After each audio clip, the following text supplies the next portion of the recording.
Yo era millonaria, después estuve en bancarrota y volví a ser millonaria, pero siempre me he creído millonaria. Hay negocios pequeños de 30, 40, 50 mil dólares que la gente los vende. Y yo los he vendido por 500, 600, 800 mil dólares. Si hay una cosa en la vida que yo digo que es más importante que todo, es la mentalidad, el agradecimiento y en hacer las cosas de corazón sin esperar nada a cambio. Y muchos cometen ese error, hacen la LLC, sacan el EIN, abriste la cuenta de banco y ya piensan que tienen una LLC que puede tener crédito en los Estados Unidos. Y no es así. Es que no hay un latino que tú no veas en Estados Unidos que llega con su mente de su panadería, de su todo, pero ahí termina haciendo Uber. Y de ahí no quiere salir después porque se queda la seguridad. ¿Te has preguntado qué harías si el dinero no fuera una preocupación? Mi nombre es Cristian Arens y hace 5 años que soy libre financieramente. ¿Cómo lo logré? Quédate aquí y te contaré todos mis secretos. Hola amigos, ¿cómo están? Bienvenidos a un nuevo episodio de Invertir Joven. El día de hoy estoy muy feliz, muy emocionado. Estamos grabando un día después de Circo Experiencia y tenemos la suerte y el privilegio de estar con una de las ponentes internacionales del evento, con la gran Gisela Rojas. Gisela, bienvenida. Gracias. Un placer, Cristian, estar aquí contigo. El haber participado ya en el evento, todavía tengo la adrenalina a millón. Sí, yo todavía estoy un poquito cansado del evento, que ha sido bien intenso, pero sí. ¿Qué tal? ¿Cómo la pasaste tu primera vez en Perú? Sí, espectacular. Realmente fue una experiencia para mí inolvidable. Un evento magnífico. O sea, ayer cuando me preguntaron, Gisela, unas palabras a Cristian, y yo dije, es un genio. O sea, la organización, el evento, las personas, el abrir puertas, abrir mentes. Fue espectacular, fue una experiencia inolvidable. Gracias, muchísimas gracias, Gisela. Gisela, quiero que las personas que no te conocen, porque hay algunos que no han ido a Circo Experiencia que escuchan este podcast lo escuchan muchísima gente, y yo te quería preguntar, cuéntanos un poco de tu historia. Tú eres de Venezuela, sí. Tú vives actualmente en Estados Unidos, tienes más de 150 propiedades, después tienes un fideicomiso con más de 2,000 propiedades en Estados Unidos, eres libre financieramente, hoy ayudas a muchas personas a lograr esta libertad financiera a través de bienes raíces, de emprendimiento y de apalancamiento financiero. Entonces, cuéntanos un poco tu historia, ¿cómo empieza? Claro. Bueno, mi historia empieza así. Yo digo que el impacto, mi primer impacto es a los 9 años, cuando muere mi padre. Nosotros éramos una familia de clase media normal en Caracas, Venezuela, y mi padre muere de manera introspectiva a los 40 años. Y luego, pues, era el que sostenía la casa. En aquel tiempo no era como ahora que la mujer emprendía, la mujer estaba como más en casa. Luego que mi padre muere a los 40 años, nos sorprendió a todos y al mes nos toca la puerta de un banco y nos dicen que estamos embargados. Yo solamente tengo el recuerdo de la gente entrando, sacando los muebles y diciendo que nos teníamos que ir, mi madre llorando, y yo tenía 9 años en ese momento, mi hermana 6, y nada, o sea, mi recuerdo enseguida fue sentadas en las escaleras viendo qué íbamos a hacer. Mi mamá era huérfana, no tenía familia y no teníamos a dónde ir, y me recuerdo haber pasado esas noches bajo un puente. Y para mí eso fue el boom de mi vida. O sea, para mí ahí cambió la perspectiva de todo. O sea, de jugar con muñecas, ahora estar bajo un puente en un cartón sin saber, con mi mamá llorando, con mi hermana pequeña, y decir, ok, ¿y ahora qué hacemos, no? Hubo un momento en mi vida en la que yo decía, tengo que ser la fuerte, tengo que tomar la decisión, porque yo veía que la cosa no se movía. Es muy duro recordar eso porque a veces a uno cuando uno va subiendo escaleras a uno se le olvida, ¿no? Pero nunca se me olvida ese momento cuando pasamos la primera noche, Cristian, y luego pasamos la segunda noche. Ahí yo dije, no, yo no vuelvo a pasar una noche aquí. O sea, yo veía gente que pasaba en la noche, o sea, sin dormir, muy asustada, y yo dije, no. Y al tercer día me prometí así a mí misma y dije, no volvemos a estar aquí. Mi mamá como que no reaccionaba tampoco, y me fui a buscar una habitación, yo sola, tocando puerta. Conseguimos una habitación Y allí, todo el mundo decía, bueno, una niña esto, pero al final un señor le conté la historia y alquilaba habitaciones para mujeres y ahí logramos entrar. Ya para mí fue un alivio. Y ahí enseguida dije, ok, ¿qué voy a hacer? Y empecé, pues, busqué trabajo en una panadería cercana ahí en la Plaza Candelaria, donde yo vivía. Y ahí empecé a embolsar pan, busqué en la plaza a vender periódicos y todo eso, ¿no? Y mi mamá, claro, reaccionó como a la semana y también empezó a buscar trabajo. Y cuando vio que yo había salido, así como diciendo, ajá, bueno, mi hija por aquí ya, pero yo decía, alguien tiene que reaccionar. Y ahí yo creo que empezó la madurez de mi vida y ahí empecé a ver el mundo con otra perspectiva. Salir a la calle, ver gente que no conocía, ver la primera vez que haciendo algo me ganaba dinero, ver que podía llevar la leche, el pan a la casa. En esos primeros días para mí fue un comienzo de muchas cosas. Entonces, bueno, a partir de allí ya mi mamá consiguió trabajo, seguimos en la habitación, nos equilibramos y en ese momento vi que ver tantas cosas fuertes en la calle me hizo ver que yo tenía dos vías. Yo estudiaba en un colegio católico en el Patronato San José de Tarbes y las monjitas pues me becaron porque mi papá pagaba un colegio privado.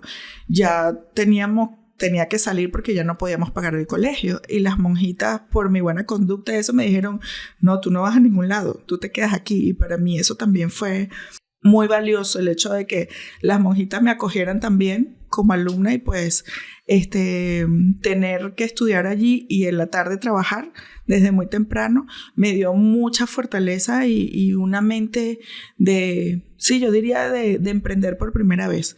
Ahí aprendí el valor, el trabajo, al buen trabajo, porque como te decía, pude tener 2 oportunidades en la vida.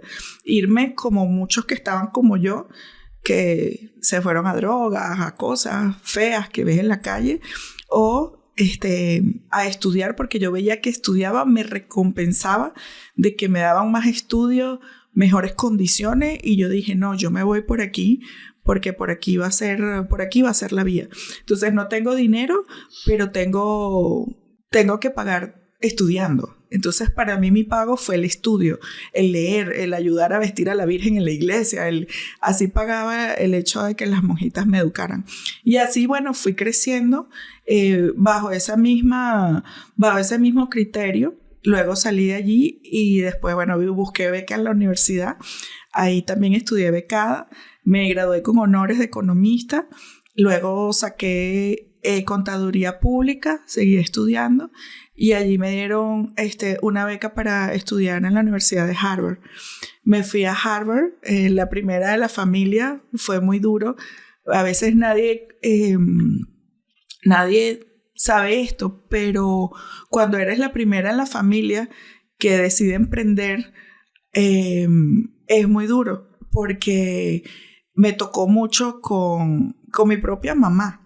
O sea, decir que iba a otro país, o sea, era difícil para ella entender que su hija se iba, que iba a emprender, que ya yo tenía metas, porque en ese tiempo, Cristian, ya también a los 14, 15, 16 años, ya yo tenía mis primeras tiendas de ropa. Wow. En un mercado que se llama El Cementerio en Venezuela. O sea, ya yo era comerciante. Tenía también joyería. En aquel tiempo se usaba mucho lo que llamaban el Goldfield y yo me iba con maletas completas por las 2 avenidas principales del centro de Caracas, Avenida Urdaneta, Avenida Andrés Bello, y me iba con maleta de banco en banco. Yo dejaba fiado, o sea, venía a los 15 y los 30 cuando la gente cobraba, y entonces ahí dejaba las cadenitas, las pulseras, porque era más chiquito que la ropa me ocupaba más espacio. Entonces yo decía, tengo que planificar para vender un producto que me dé dinero, pero que wow, o sea, no tengo que cargar tanta maleta. Entonces a veces en 2 carteras podía cargar kilitos de oro en cadenas y esto para emprender. Entonces ya ahí a los 14, 15, 16, 17 años ya tenía mi primer negocio. Entonces mis primeros negocios. Y allí pues no, mi cabeza no paró. O sea, ya ahí como que agarré el gusto a ayudar, porque para mí fue primero una ayuda a mi familia. No vi el dinero nunca como algo así ambicioso. Supe desde muy temprano que el dar, el servir, el ayudar a mi mami, el ayudar a mi hermana a ser luego la proveedora de la familia, me hizo entender que el dinero venía por añadidura. Siempre me ha gustado el dinero, no te niego, siempre he sido emprendedora de pequeña, comerciante, pero no en el sentido ambicioso del dinero, sino que lo veía así. Yo decía, ayudo por aquí, ayuda por allá, a veces ayudaba a mis tíos, a veces, y era bueno porque sí, vengo de familia humilde y sí había necesidad de mi familia. Por eso el que era emprendedor era mi papi, ¿no? Yo siempre lo acompañaba a las obras. Él estaba en real estate, en bienes raíces, y era constructor. No era ingeniero, ni era abogado, era como maestro de obra, ¿no? Ni arquitecto, digo. Y entonces pues lo acompañaba, y de ahí vino un poquito también el amor a la tierra hasta que murió. Pero me quedé con eso muy, muy grabado en mi cabeza. Luego de allí, pues, me voy a los Estados Unidos. No me sentí bien en los Estados Unidos y me fui para una empresa española, me reclutó y me voy para España. A lo mejor el idioma, no sé, al principio fue duro la cultura para mí en los Estados Unidos. Y me fui para España. Y allí pues empecé en una empresa en la cual tuve 14 años. Y ahí fui empleada durante 14 años. Wow. Empecé como asistente administrativo, nunca se me olvida. Y ahí tuve que tomar una segunda decisión fuerte en mi vida, porque yo me fui a Harvard, era el orgullo de la familia, wow, Gisela en Harvard. Pero luego yo decía, bueno, pero ¿qué es lo máximo que voy a llegar? A ser, no sé, socia de una firma. No veía el tema del emprendimiento todavía, sentía que iba a ser empleada. En cambio, cuando tomo la decisión de irme para la otra empresa española, dije, vi su producto y dije, mira, aquí puedo crecer, aquí puedo aprender mucho de muchas cosas, no solamente de economía o de finanzas, sino que yo veía que era otro rubro, y dije, bueno, me voy, decidí. Me fui para España y ahí terminé mi máster en la Universidad Complutense.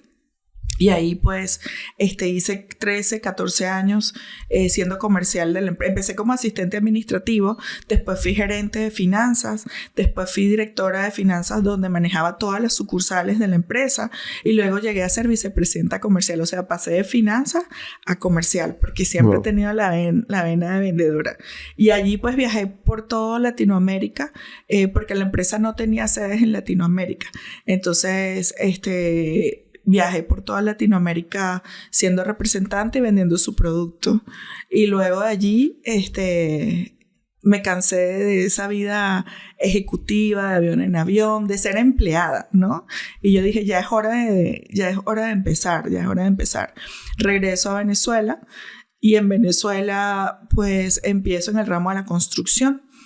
Empiezo a construir, empiezo a tengo mi propia empresa de bienes raíces. Ahí es donde yo me centro y digo, ¿qué quiero hacer? O sea, ¿qué quiero hacer con mi vida? Y yo, ¿qué voy a emprender? ¿Y qué voy a emprender? Si venía de una empresa de tecnología que, ¿sabes? Vendía radares, simuladores de vuelo, o sea, y yo, ok. Y vino otra vez esa niña que iba con su papá a las obras, y dije, ¿sabes qué? Yo voy a hacer bienes raíces, voy a construir. Y entonces allí vino todo el mundo otra vez, ¿no? ¿Qué? Si tú no eres ingeniero, si tú no eres arquitecto. Y yo le decía, pero es que no necesito, contrato al mejor ingeniero, contrato al mejor arquitecto, y yo puedo montar mi empresa. O sea, era la primera vez que iba a empezar un proyecto grande. Y nada, allí empecé este proyecto y me fue muy bien. Hice varias construcciones, muchas en toda Venezuela. Y bueno, como todos sabemos, el tema político, tuve que dejar el país. Y mientras estaba emprendiendo en Venezuela, pues hice algunas inversiones en Estados Unidos. Y allí es donde también empiezo a hacer mis pinitos en los Estados Unidos. pero sin experiencia en los Estados Unidos. Pensaba que como me había ido bien en la empresa y pensaba que como me iba bien en Venezuela, pues no iba a ser menos que me fuera en Estados Unidos. Y allí viene uno de los errores de uno como empresario, que uno dice, bueno, ya me va bien aquí, el exceso de confianza. Y entonces nada, me voy para los Estados Unidos. Salgo de Venezuela, embarazada de 8 meses, con mi hijo de 6 años.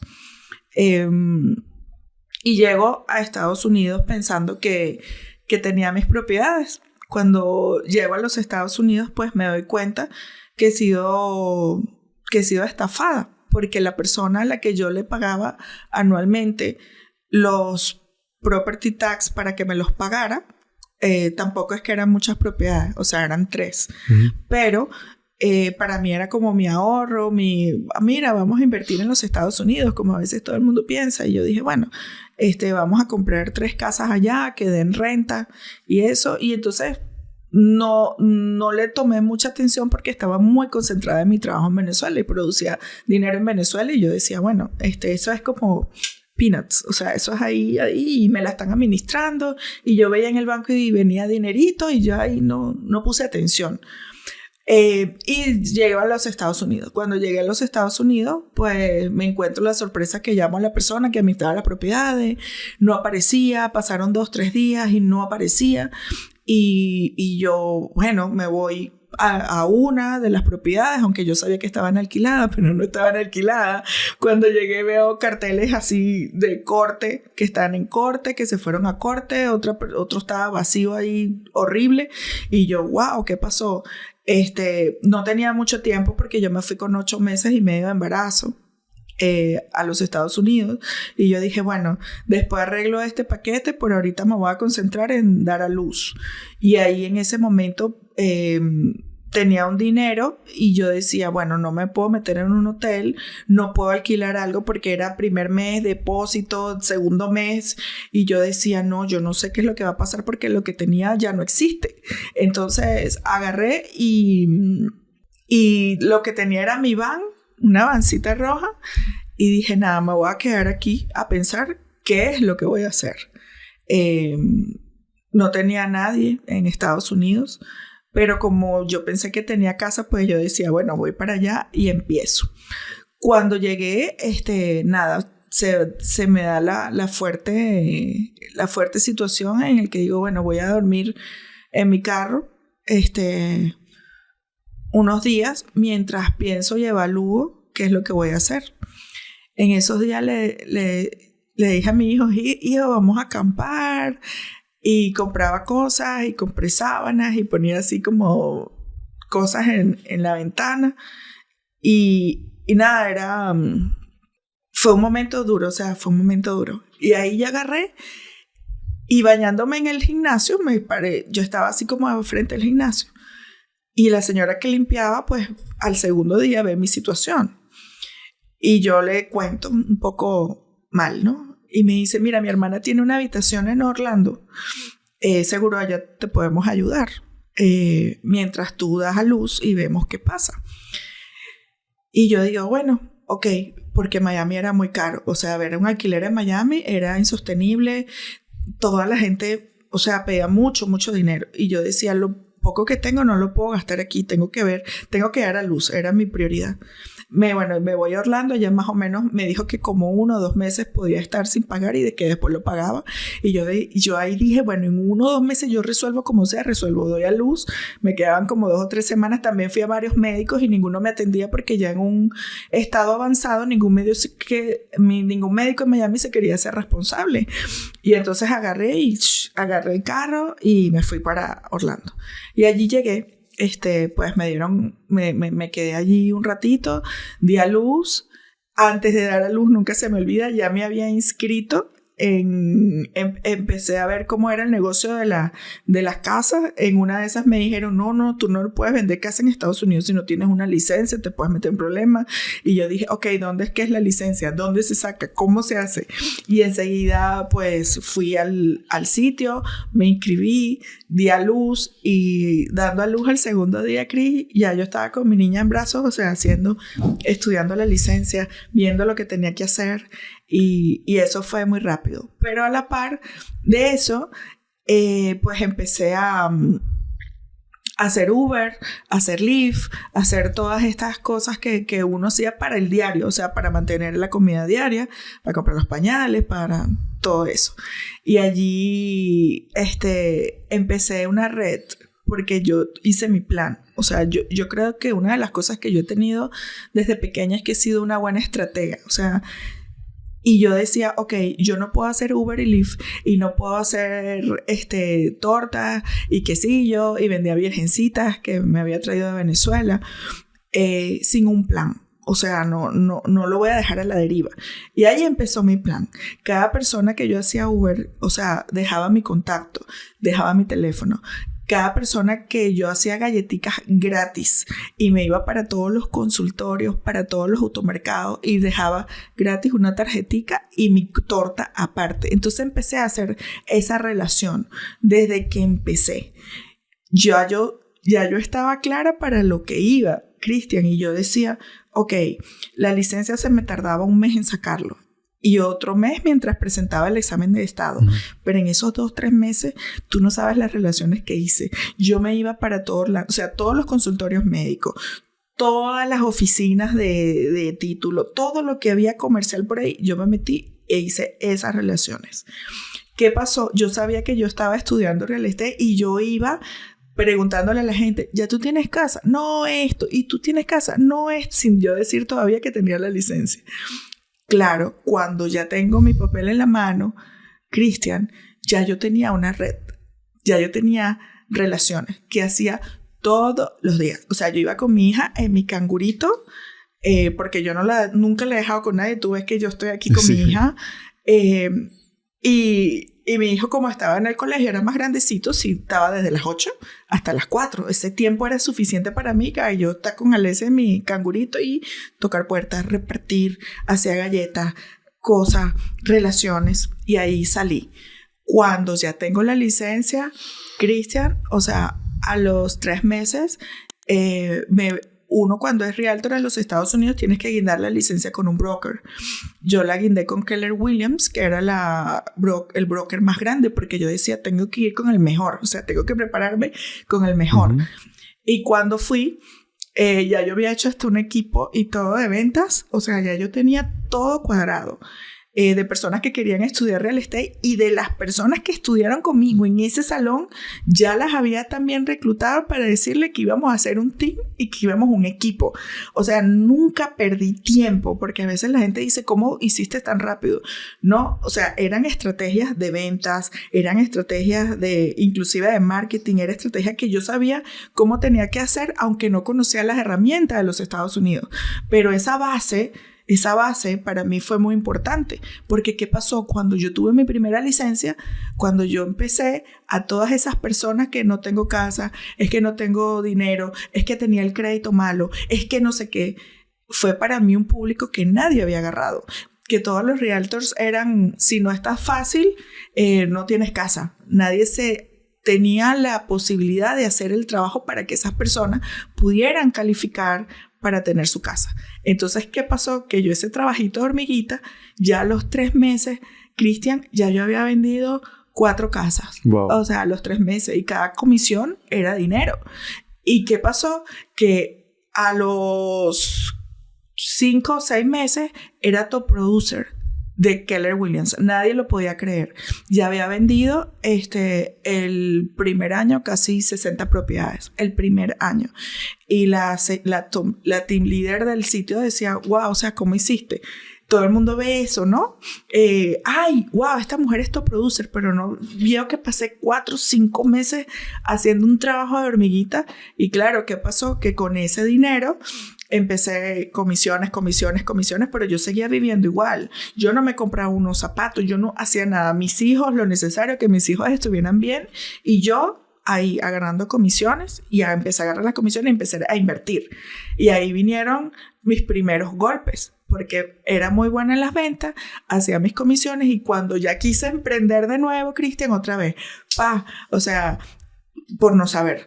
No crédito, el general contractor, empecé a hacer 8 casas y no salieron, hacía los flipping y no me salían bien, iba a subasta y nada me salía porque no conocía el sistema. Tenía capital, pero no conocía el sistema. Y entonces ahí me paré otra vez en mi vida y dije, ok, soy producer, vendo, pero el dinero que había agarrado lo volví a perder porque no sabía darle la vuelta al dinero. Y ahí dije, ok, no es por aquí, estoy aquí, y dije, bueno, voy a empezar a educarme. Voy a empezar, ¿quiénes son los mentores de aquí? ¿Quiénes son los buenos? Porque no puedo perder tiempo. O sea, no voy a perder tiempo así y dinero porque ya había perdido dinero.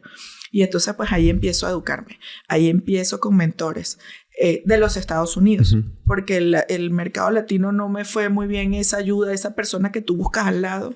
Y tuve que salir de ese entorno del Uber, del Lyft, a pesar de todo, con dolor, con esas personas que me tendieron la mano. Y yo siempre digo que esa es otra de las trabas fuertes, porque esas personas se quedan así como malagradecidos, no sé qué, ¿no? Que estuviste aquí. Pero esas personas ahora invierten conmigo y lo saqué del hoyo. Entonces a veces uno tiene que tomar esa decisión de decir, mira, voy a salir y luego vengo por ti. O sea, no te sientas culpable porque yo sé lo que voy a hacer. Lamentablemente no me puedo quedar aquí. Yo tengo que salir a hacer negocio. No es que Gisela haya cambiado, no es que Gisela no sea la persona humilde que tú conociste, sino que yo sé para dónde voy. Y después pues vendré a rescatarte. Y así entonces me empecé a educar con mentores y ya luego empezaron a ser buenas mis inversiones. Más o menos, no excelentes como son al día de hoy. Empecé igualito con single family, con teniendo la casita, teniendo la renta. Empecé haciendo primero wholesaling para no perder dinero. Trabajaba con el dinero de otros. Decía, antes de arriesgarme, voy a buscar la conexión de una persona que quiere una casa, un inversionista, y yo soy la que le va a buscar la casa donde esa persona va a ganar dinero. Y esos fueron mis comienzos de nuevo, luego que me había ganado comisiones como realtor con la inversión.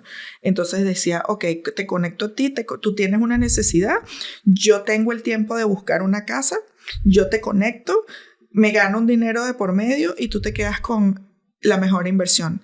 Y así me fue muy bien allí. En eso también, al mismo tiempo que buscaba casitas un poquito feas que podía arreglar, pues las arreglaba. Era un momento muy bueno en el mercado y gané muy buen dinero. Pero al cuarto, o sea, el primero fue horrible, el segundo perdí dinero, el tercero también perdí dinero y el cuarto quedé tabla, como dicen, y al quinto fue que gané dinero y ya ahí le agarré y ahí empecé y seguí. ¿Y cuál crees que, Gisela, o sea, la historia es increíble?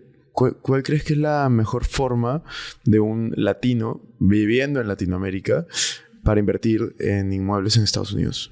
Bueno, yo creo que primero hay que crear una estructura, ¿no? A todos los latinos le dicen, ve para Estados Unidos y compra una casa. Y yo creo que los Estados Unidos es más fuerte que eso. Yo digo, primero protege, luego estructúrate y luego compra. Porque hay leyes en los Estados Unidos que para los extranjeros, si no te proteges y si no tienes una estructura, luego puede costarte mucho dinero en impuestos, en muchas cosas. Pero si tú haces esa estructura de proteger tu dinero, por ejemplo, en un trust, en fideicomiso, luego crear una estructura de una LLC o una corporación o una empresa. Existen diferentes tipos de empresas y a la vez con esa corporación poder crear una rueda que te haga crear capital con esa empresa, lo cual es totalmente factible. Los Estados Unidos, yo que he vivido en Latinoamérica, yo que he vivido en Europa, yo que he vivido en los Estados Unidos, no hay un sistema tan amable para darte créditos como los Estados Unidos, sin conocerte, sin que tú vayas ni siquiera a los Estados Unidos. Te permite tener una estructura y esa estructura, si tú haces un crédito comercial y un puntaje de crédito que es lo que hace que el sistema financiero de los Estados Unidos tenga una credibilidad en ti de que tú pagas bien, de que tú tienes un buen crédito. Eso es suficiente. En Estados Unidos es mejor tener un buen crédito que $1 millón en el banco. Para los Estados Unidos tú puedes tener 1 millón y eres nadie, pero tú tienes un crédito personal de 700 puntos o tu empresa tiene un crédito comercial de 80 puntos y tú vas sin límite. El crédito personal siempre va a tener un límite en los Estados Unidos. El comercial es ilimitado. Al ser ilimitado, es lo que usan todos los grandes millonarios en los Estados Unidos, como han hecho parte de su riqueza, tienen sus negocios. Sí, no hay mejor ingreso que tú tengas que teniendo tu propia empresa y un negocio rodando, pero los bienes raíces es donde tú inviertes para conservar muchos de esos capitales que tú haces con la empresa. Entonces, al tener esos capitales, que sirve igual para tu empresa, tu emprendimiento, que para los bienes raíces. Tú creas una LLC, tú creas un AIN number, tú agarras una dirección virtual en los Estados Unidos, no un P.O. Box. Tú agarras un teléfono de esa empresa, tú le pones una página web a esa empresa, un dominio web, un email corporativo, abres una cuenta de banco, abres el número DONS, sabes exactamente el número NAICS, que es la actividad comercial que hace esa empresa, y tú separas totalmente ya una estructura lista para empezar a hacer capital con esa empresa, solamente teniendo esas dos cosas. Lo único que tú tienes que hacer es que el banco no vea que tú no eres una empresa de maletín, y muchos cometen ese error, hacen la LLC, sacan el EIN y listo, abriste la cuenta de banco y ya piensan que tienen una LLC que puede tener crédito en los Estados Unidos, y no es así. Con todo lo que te acabo de decir, un operating agreement, un acuerdo de operaciones, es el cerebro de la empresa. Una vez que tú tienes estas 10 cosas, ya tú puedes ser considerado por el sistema financiero de los Estados Unidos como una empresa que va a trabajar con los Estados Unidos, que va a sacar dinero inclusive en los Estados Unidos, porque no te dicen, ¿para qué usted va a sacar dinero con su LLC? No, tú puedes sacar dinero con una LLC y mantener tu negocio aquí en Perú, en Ecuador, en Venezuela, en Colombia. Puedes comprar casas con ese dinero en tu país, que a veces los ROIs sabemos que pueden ser mucho mayores que inclusive en los Estados Unidos. O sea, yo digo que ahora existe un nuevo sueño americano, Cristian. Yo creo que los Estados Unidos, esto puede ser muy, muy, muy fuerte lo que puedo decir, pero creo que yo siendo una mujer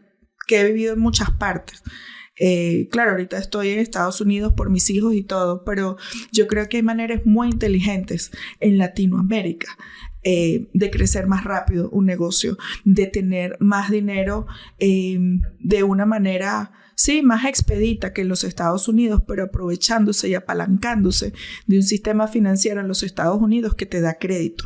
Aquí en nuestros países es difícil tener crédito, o sea, es muy duro tener tu casa, es muy duro. Allá no, allá si tú tienes un buen crédito con una empresa, tú puedes acceder a tarjetas de un 0% de interés por 12 meses, por 18 meses, por 21 meses, y tú puedes sacar efectivo esa tarjeta. ¿Quién te dice que no? Pagas un 3% de ese efectivo y tú puedes comprar un apartamento. No sé aquí en Lima cómo pueden costar los apartamentos. No me he metido en el mercado, pero yo sí sé que en otros países con 20, 30 mil, 40, 50 mil dólares, que es muy fácil lograr en crédito en los Estados Unidos, y rentarlo por Airbnb, y vas a tener un ROI mayor de lo que puedes hacer inclusive en los Estados Unidos. No es lo mismo meter en los Estados Unidos 300 mil dólares, 400, 500, $1 millón que meter 20, 30 y tener 75, 100 dólares diarios en un país de Latinoamérica, que teniendo lo mismo, por ejemplo, alquilado un condominio en Orlando que te puede costar $400 mil y tienes 100 dólares o 125 dólares en un Airbnb.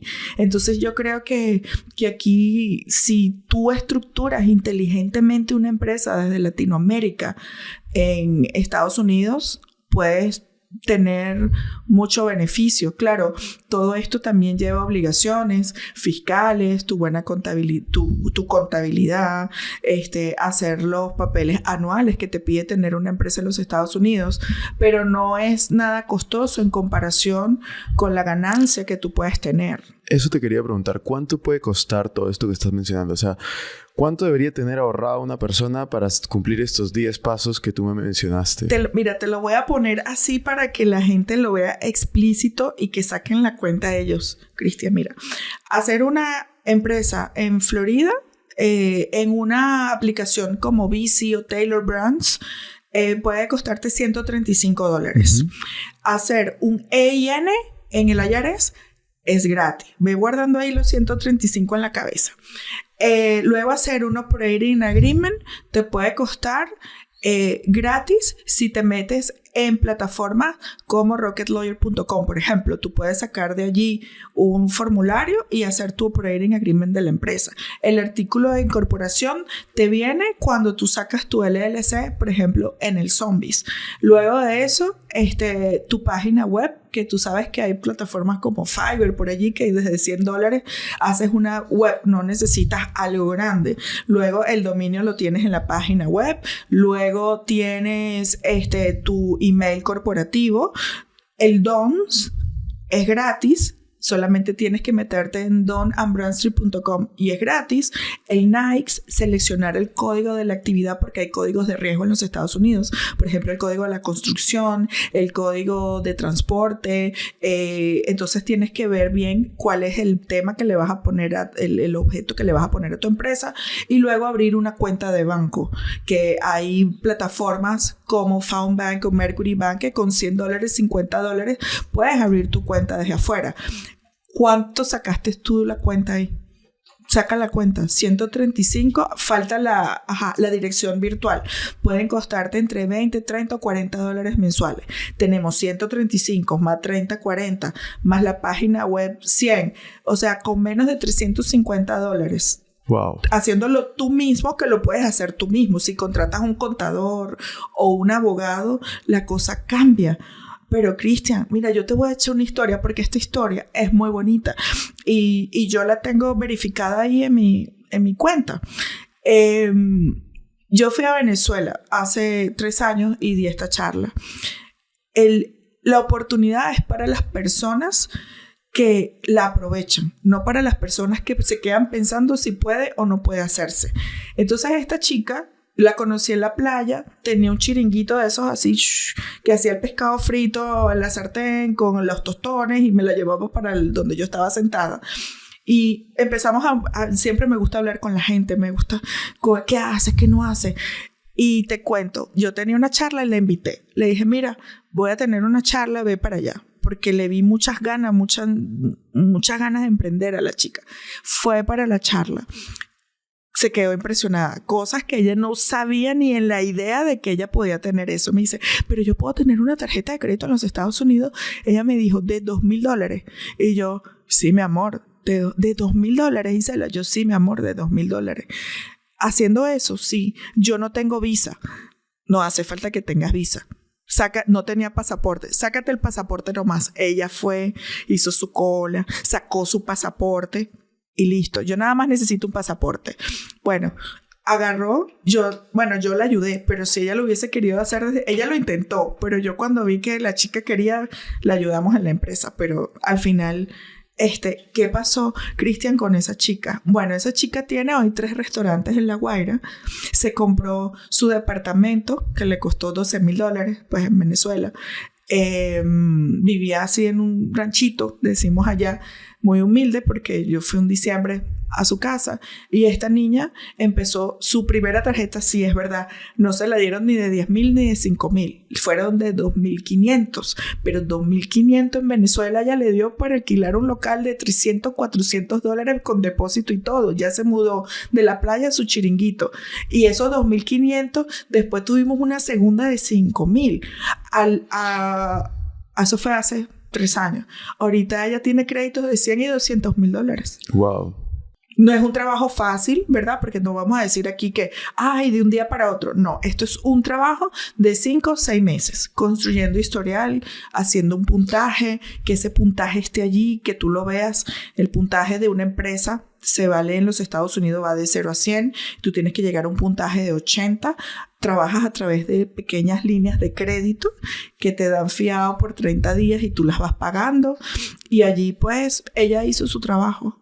Yo la ayudé, sí, pero al final ella fue la que tomó la decisión y después la que siguió, porque yo a veces hablo con ella una vez ahora al año y ha crecido su negocio y no se quedó en el que será posible o no será posible. Y así como eso, te puedo decir muchos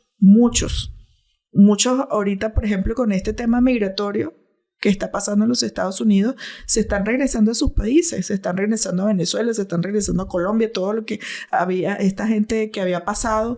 ¿Y qué va a hacer esa gente, Cristian? O sea, si dejan su cosa armada bien, ganando en dólares en Estados Unidos, pueden estar muy bien en sus países emprendiendo. En nuestros países hay demasiadas cosas por hacer, muchísimas. Entonces, ¿qué es lo que nos falta? Capital. O sea, un sueldo mínimo, ¿cuánto es? $300, $400 en nuestros países. Cuando solamente necesitas un teléfono, una computadora, hacer un poquito de trabajo de 3, 4 meses, agarrar deuda, ¿verdad? Porque la gente le tiene miedo a la deuda y no saben que utilizar una deuda buena, de buena manera. ¿Qué hizo esta chica? Agarró los 2.500. ¡Wow! Eso fue una deuda. ¿Cuándo yo pago 2.500? Pero ojo, ella agarró 2.500. Agarró su local que costó 300, le puso el depósito 600, le puso el mercadeo, agarró, y ella ha tenido un año a un 0% sin pagar intereses, entre 12, para pagar eso que se lo está haciendo su propio negocio, su propio restaurante, vendiendo empanadas, pescado frito, tostones.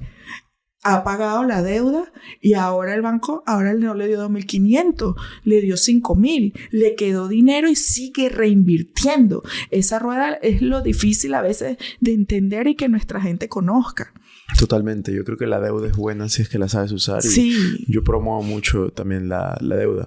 Y en Estados Unidos, tú has vivido en Europa, tú has vivido en Estados Unidos, sí, y en Venezuela.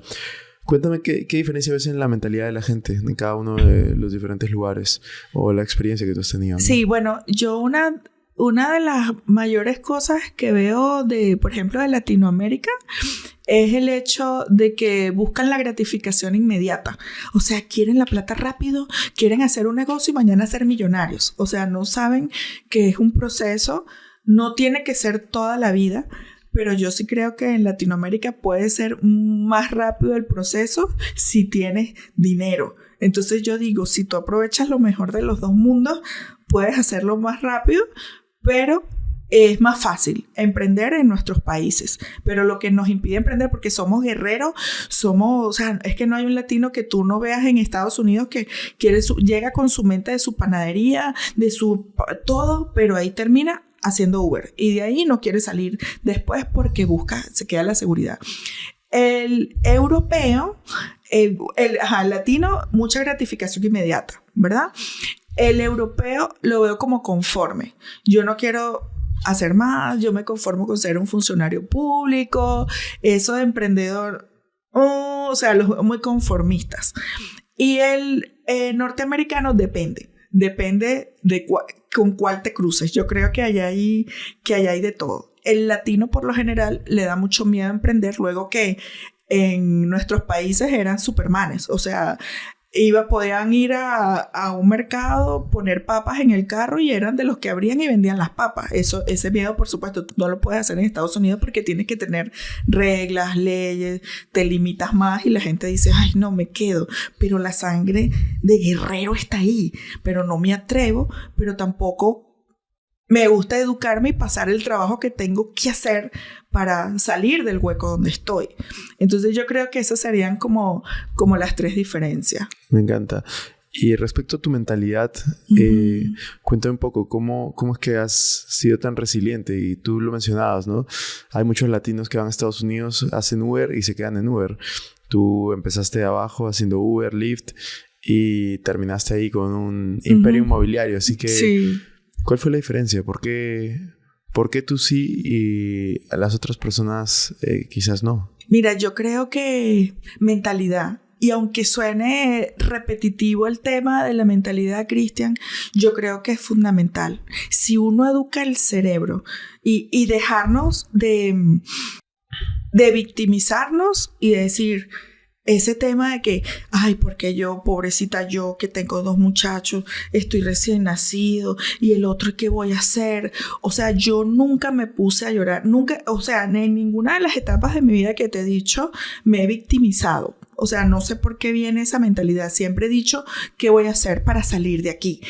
¿Cuál es la herramienta? O sea, pienso que a veces perder el tiempo en pensar y lamentarnos es un tiempo precioso que podemos utilizar para saber cómo voy a salir. O sea, no desperdicio mi tiempo diciendo, ay, estoy aquí, pobrecita. Ese tiempo que yo tengo ahí, lo digo, ok, ¿con quién voy a ir? ¿Quién tiene los resultados que yo quiero? ¿Cómo? ¿Qué acción tengo que hacer para llegar a donde yo quiero llegar? Eso, el tema de mentalidad es fundamental, creérselo.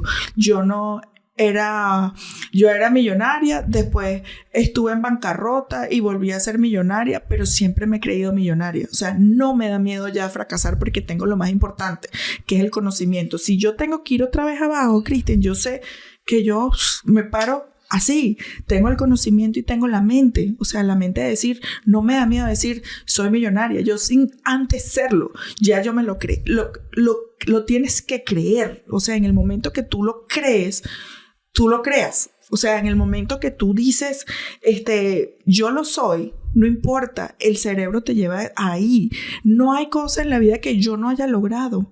O sea, y cosas que en mi vida son de Cenicienta. O sea, yo puedo pasar aquí hablándote cosas, pero yo a los 26, 27 años me estaba reuniendo con todos los presidentes del mundo en esta empresa donde yo te dije que trabajaba. Y yo tenía 26, 27 años. Y yo nunca pensé que estaba ayer vendiendo periódicos en la Plaza Candelaria y ahí ahora me reunía con los líderes del mundo. Y no pienso hoy que estoy haciendo negocios con personas del entorno de Grant Cardone y de Robert Kiyosaki y del entorno de todos estos billonarios y trillonarios en los Estados Unidos, y estoy allí haciendo negocio y comprando puertas en conjunto con ellos, Cristian, en los Estados Unidos. O sea, es mentalidad.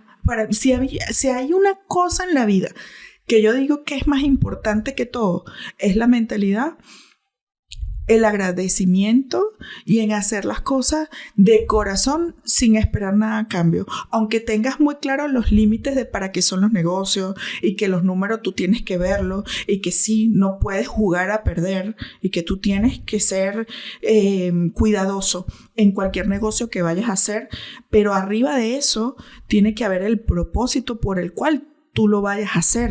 Si ese propósito va en abundancia, en poder abrir a muchas personas, eso, o sea, yo por ejemplo construía y yo decía, wow, aquí tengo los 5 obreros que tienen familia, yo tengo un equipo más de 70 personas, o sea, más de 70 empleados directos de mí, y yo pienso por todos ellos siempre, todos ganan conmigo, no soy, como dicen, pichirre, no soy como huraña, no, todos, si yo tengo casa, todos tienen que tener en mi equipo una casa al año.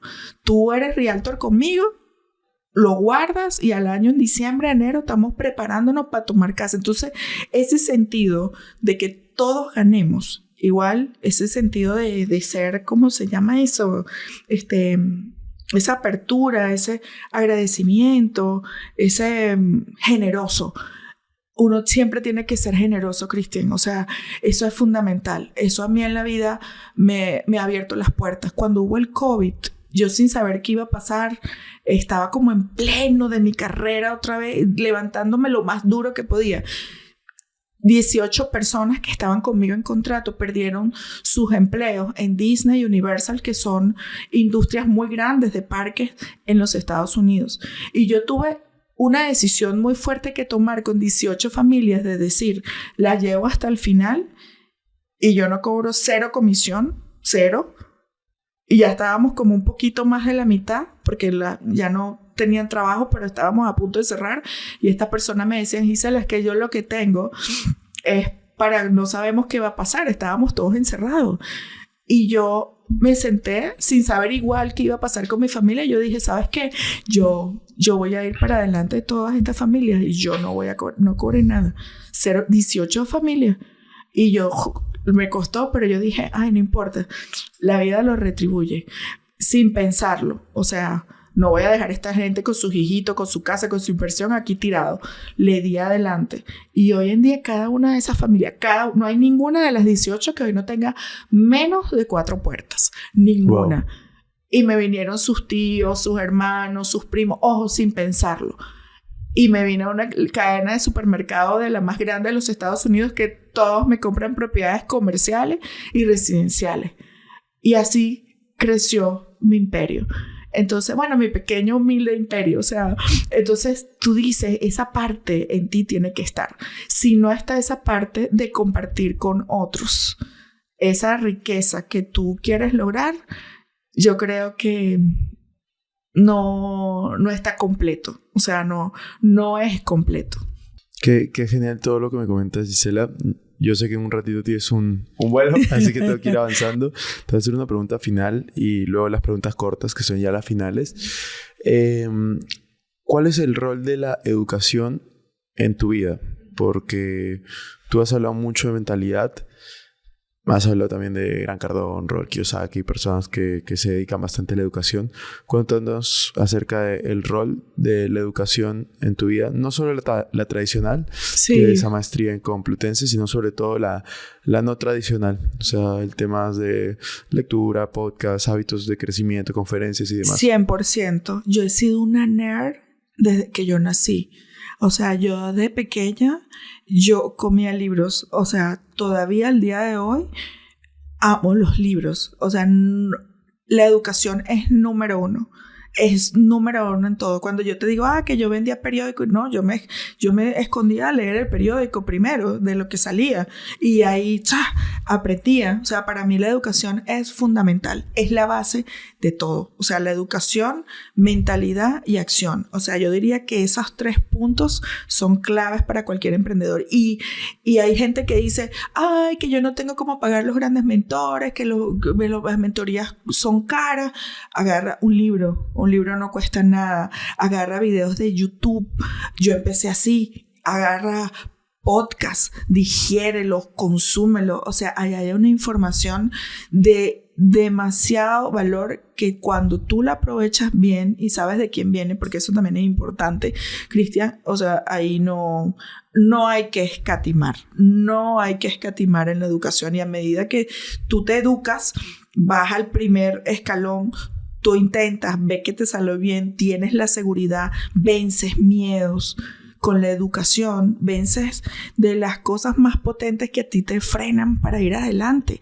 O sea, el miedo y el entorno. El miedo que te dice, cuidado, te va a ir mal. O sea, esa vocecita interior. Y el otro, el entorno, el que te dice, no, tú crees que tú vas a tener un apartamento en Estados Unidos. Te vas a reír. No, esas 2 cosas, o sea, esas 2 cosas te limitan. Por eso a veces uno tiene que estar solo cuando tiene su propósito. Muchas veces tiene que alejarse y decir, voy para allá. Y en el momento que tú te alejas, pero es educarte, es instruirte. Para mí es fundamental. O sea, yo por lo menos, tú ves mi escritorio, o sea, yo estoy 2, 3 libros, leo muchísimo. Aparte, practico la lectura rápida desde muy pequeña y eso me ha ayudado mucho también. O sea, leo rápido. Buenísimo. Uh-huh. Últimas 5 preguntas que son un poquito más rápidas del podcast. Yo se las hago a todos los invitados. La primera pregunta es, ¿cuál es el libro que más veces has regalado o recomendado? Padre Rico, Padre Pobre. Buen libro. De Robert Kiyosaki. Segunda pregunta. Una frase que te repitas constantemente o que se te venga a la mente. Todo lo puedo. Y se la digo a mis hijos. También siempre le digo, todo lo puedo. Vamos a tener que tener otro podcast para hablar de tus hijos. Porque este podcast lo quería llevar por el lado inmobiliario, pero me ha sorprendido gratamente ver ahí a Alessio emprendiendo con 9 años, lo máximo. Tercera pregunta. Si solo tuvieras $100 y pierdes todos los contactos que tienes, tienes los conocimientos, pero pierdes todos los contactos, te ponen en una ciudad que hablas el idioma, por supuesto, pero no conoces a nadie, no tienes propiedades, no tienes absolutamente nada, $100 en el bolsillo. ¿Qué harías para salir adelante? Lo invertiría en algo de educación. Vería qué puedo hacer con eso, así sea un libro. O sea, qué puedo hacer, qué puedo aprender de algo que yo quiera lograr, e invertiría en esos $100 de algo que me serviría para yo empezar cualquier cosa que quiera empezar. Es decir, que si yo veo una habilidad específica que yo tenga, yo soy floristero, estoy en el ramo de la floristería, pues me buscaría el mejor libro que me enseñara a hacer los mejores ramos. Y entonces compraría el libro, lo aprendería a hacer algo operativo y empezaría mi negocio así. Eso es lo que yo haría con $100. Buenísimo. Hice la cuarta pregunta. ¿Cómo te gustaría ser recordada? Una mujer que abrió puertas. Una mujer que abrió puertas a muchas mentes cerradas. A mucha gente que sintió que no podía. A muchas personas que sienten que no tenían el valor. O sea, me gustaría ser recordada como esa persona que abrió puertas y que aperturó puentes. Última pregunta. A todas las personas que han estado en este podcast empezó hace 7 años. Tenemos ahí un episodio por semana hace 7 años más o menos, o 6 años, ya ni sé cuánto tiempo vamos. A todos les he hecho esta pregunta y es: ¿cómo inviertes tu dinero? El podcast se va a Invertir Joven. Queremos saber cómo está conformado tu patrimonio. ¿Solo tienes real estate? No tienes que decir la cantidad de patrimonio, sí, pero sí la estructura en porcentajes. ¿Solo real estate? ¿Hay bolsa? ¿Hay bonos? Cuéntanos un poco cómo está distribuido. Sí, bueno, hay algo que no te he contado que estoy haciendo hace 3 años y me va muy bien, y es que compro negocios. Compro negocios rentables que producen un buen profit. Los compro, los automatizo, les pongo marketing y luego los vendo. Y eso ha sido un negocio muy rentable en los Estados Unidos porque está mucho la generación de los baby boomers que dejan negocio muy rentable en los Estados Unidos, como veterinarios, groomers, floristerías.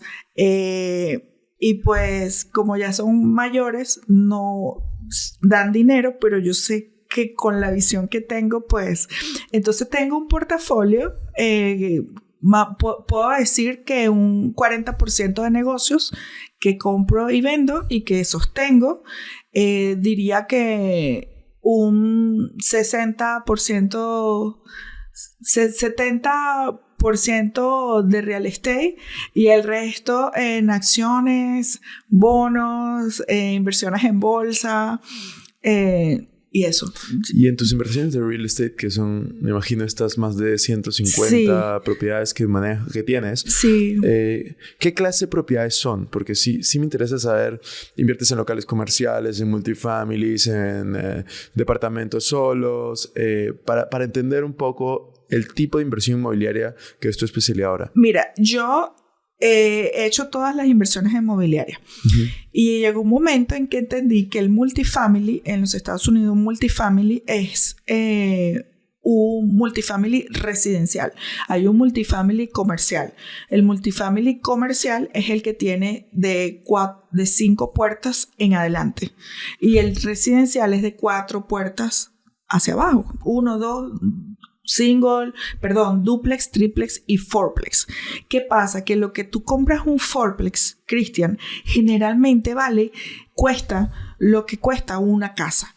$500,000, $600,000 una puerta, $500,000, $600,000 una renta que puede ser $2,500, $3,000.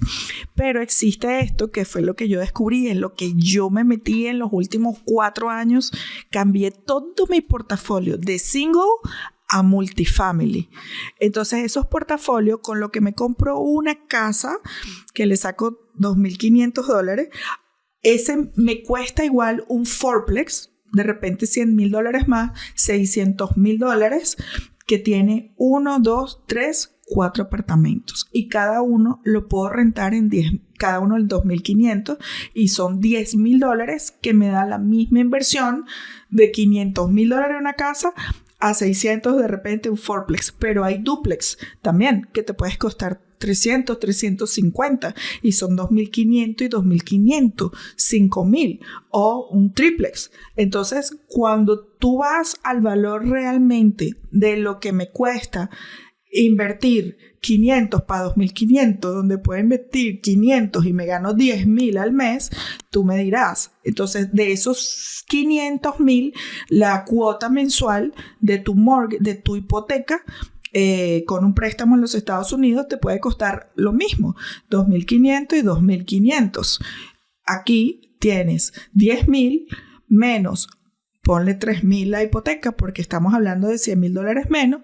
Entonces tú dices 10,000 menos 3,000, te quedan 7,000 de cash flow para seguir invirtiendo. Entonces es lo más inteligente, digo yo, que es lo que un inversor inmobiliario debe hacer, porque ahora te queda ese cash flow, tienes la valorización, que se valorizan más ese tipo de inmuebles, muchísimo más, y tú así vas creciendo. Y en los Estados Unidos tienes la oportunidad de tener un crédito de un 3%, de un 5%. Un extranjero desde un 20% puede acceder con esto. O sea, $100,000, $120,000, que si lo sacas con el crédito comercial, como te he dicho, no es difícil tener un multifamily.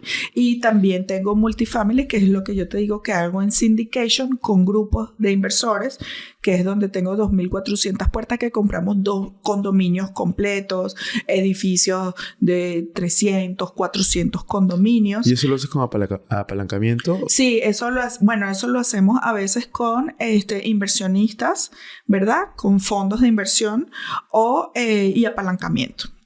Se llama syndication porque se reúnen varias personas que cada uno tiene como un propósito y recaudamos fondos y nos apalancamos. ¿Y qué rentabilidades ofreces? ¿Entre cuánto y cuánto? ¿De qué? Depende. Por ejemplo, si alguien quiere invertir, voy a aumentar $100,000 en este sindicato que armas de inversionista para multifamilies, ¿qué rentabilidad puede esperar entre cuánto y cuánto por año? No son muchos. Cuando estamos hablando de syndication, podemos hablar entre un 5 a un 8. 10 es mucho, pero es volumen. Claro.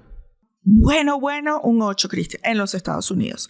Ahora. No, pero está muy bien 8. Sí, pero un multifamily bien ubicado, ya tuviste más o menos cuánto es. Puede ser un 15, 18%. Entonces, si tú tienes 4, 1, 2, 3, 4, ¿qué es lo que yo he hecho? O sea, cuando yo digo, no es que tengo 100 propiedades, es que tengo 100 y pico puertas. Entonces, esas puertas están determinadas por varios multifamily. Claro. ¿Ves? Entonces, eso, para mí, eso es lo mejor que yo pude hacer en mi vida. Te lo digo así después de conservar el dinero, porque mi dinero de verdad viene de negocios que yo tengo otros tipos de negocios. Como te digo, compro y vendo negocios. Ese negocio me encanta porque los pongo bonitos, los pongo bien. Como haces flipping de casa, hago flipping de negocios. De eso no he hablado mucho, así mucho en mis redes me han conocido más porque he estado más años en el real estate. Todavía creo que estoy empezando en este negocio de comprar y vender negocios y claro, aquí tengo rentabilidades de 30%, 35%. No te la da un real estate. ¿Eso al año o todo el periodo que mantienes el negocio? Todo el periodo que mantengo el negocio. Entiendo. No, pero cuando lo vendo... O sea, te estoy hablando de negocios que puedo comprar hay negocios pequeños de 30, 40, 50 mil dólares que la gente los vende. Y yo los he vendido por 500, 600, 800 mil dólares. Wow. Porque hay gente que quiere una visa con un negocio funcionando. Es un tipo de negocio, Cristian. Claro. Y la gente lo paga porque de repente una visa en Estados Unidos son 200, 250 mil, 500 mil que necesitas para invertir. Y se negocia. Total. Gisela. No podemos hablar aquí de todo financiamiento creativo. Oh my God, no. No, aquí yo creo que nos ha quedado corto el episodio. Sí. Vamos a tener que tener otro en tu siguiente visita a Lima o cuando yo vaya a Miami, grabamos ahí. No quiero que pierdas tu vuelo, así que voy a terminar el podcast aquí. Muchísimas gracias. Gracias, Cristian. Y espero que te vean la siguiente. Gracias. De verdad, muchísimas gracias. Complacida de estar aquí y que Dios te siga bendiciendo y que sigas abriendo caminos aquí en Latinoamérica, Perú. Creo que eres un gran emprendedor y que Diosito te ilumine a que sigas haciendo esa gran gestión. Muchas gracias.